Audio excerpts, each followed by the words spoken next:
Rishabh punt এক হাতে shot নেওয়া মানে সেই শটে অবধারিতভাবে বাউন্ডারির ঠিকানা লেখা থাকে। রবিবার গোয়ালিয়রে এক হাতে শট খেলে বাউন্ডারি মারলেন হার্দিক পান্ডিয়া। বড় শট নেওয়ার চেষ্টায় হামেশাই ঋষভ পান্টের হাত থেকে ব্যাট ছিটকে যেতে দেখা যায়। গোয়ালিয়রে বাংলাদেশের বিরুদ্ধে প্রথম টি-20 ম্যাচে হার্দিকের হাত থেকে ব্যাট উড়ে গেল স্কোয়ার লেগ অঞ্চলে। সব মিলিয়ে গোয়ালিয়রে ঋষভ পান্টের নতুন সংস্করণ দেখা দেন পান্ডিয়া। তবে দ্বিতীয় ইনিংসে 12তম ওভার তথা ম্যাচের শেষ ওভারে তাসকিনের বলে এমন একটি দুরন্ত শট খেলেন হার্দিক, যেটা শুধু তার পক্ষেই সম্ভব। পন্টকে হামেশাই নো-লুক শটে ছক্কা হাঁকাতে দেখা যায়।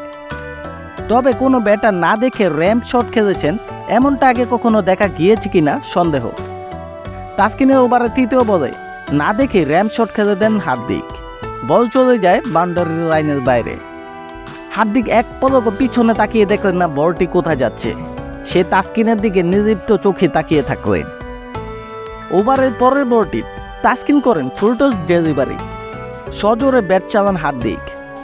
তার ব্যাট হাত থেকে পিছলে উড়ে যায় স্কোয়ার লেগ অঞ্চলে। বল চলে যায় পয়েন্টের পাশ দিয়ে বাউন্ডারি লাইনের বাইরে। সেই বলও আসে 4 রান।